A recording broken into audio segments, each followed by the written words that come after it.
That was Mahmoud Al-Bastaki, the director of Dubai Trade. After the break, we speak with the Australian ambassador to the UAE as thousands of expats in the UAE celebrate their National Day down under. Plus, why billionaire George Soros is warning that the Eurozone crisis could damage Middle East trade. Stay with Dubai One.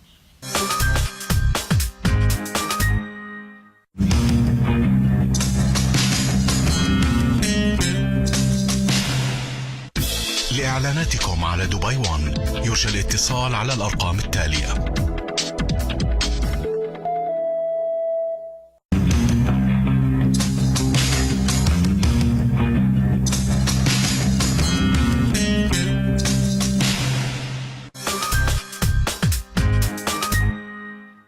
Welcome back to Emirates 24/7.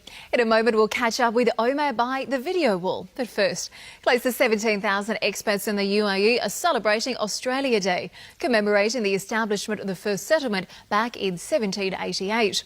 The relationship between the two nations is an important one, with the UAE placed as Australia's largest market in the Gulf, and more than $16 billion worth of trade exchanged between the two nations over the past decade.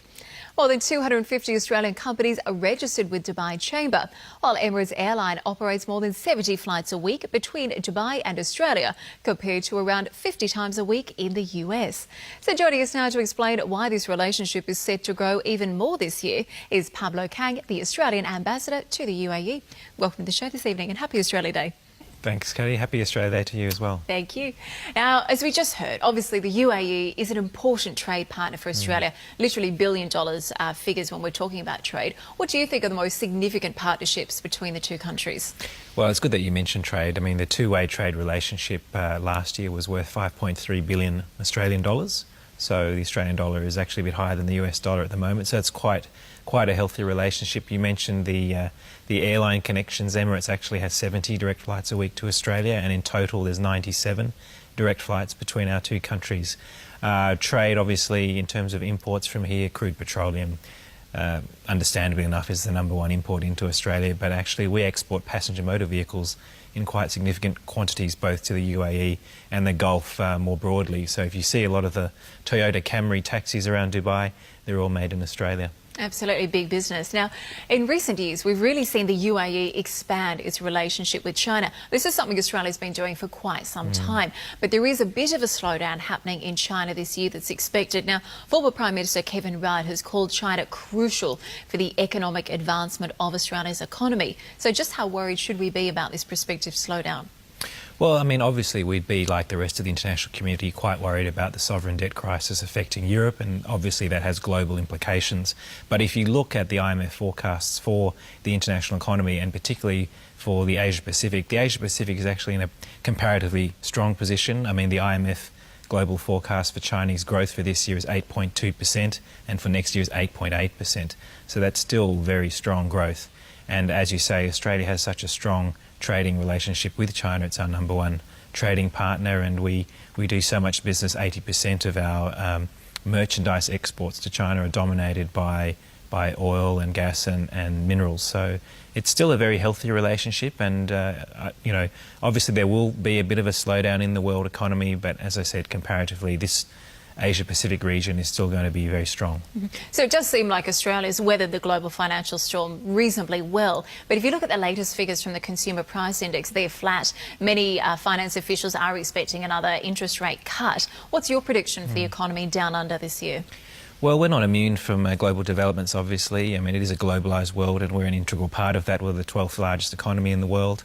You know, we still have a very strong fundamentals, I think, in the Australian economy. Our unemployment rate is about 5.2%, which in OECD terms is fantastic. We have one of the lowest levels of national debt to government spending in the OECD. So we're still in a fairly healthy position, and hopefully that can continue.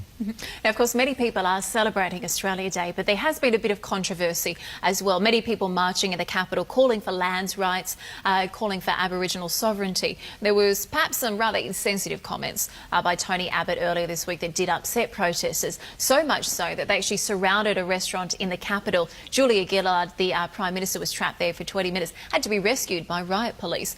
What are your thoughts on this rather messy situation?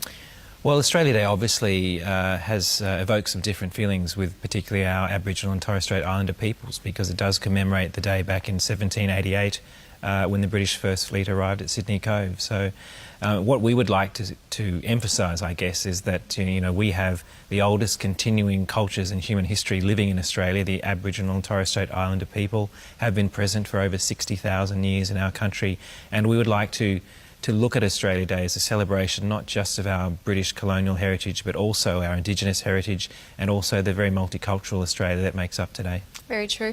Now, final question. We saw Australia come out earlier this week and agree to back the EU's oil embargo against Iran. Now, of course, Iran and Australian trade when it comes to oil has dwindled in recent years. So is this more of a symbolic gesture at the moment? It's a very important gesture. I mean, we want to be in lockstep with the international community, which is naturally very concerned about Iran's nuclear ambitions.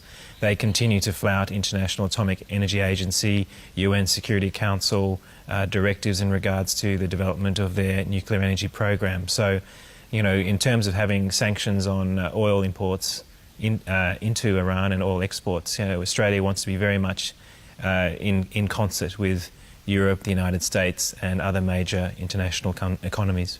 Absolutely. Certainly an unfolding situation. Thank you so much for joining us this evening, Pablo. Appreciate your time. Thanks for having me. Thank you. So, do you think we should see more nations join the oil embargo on Iran? Make sure to vote yes or no in our brand new Facebook poll. Here's how to cast your vote.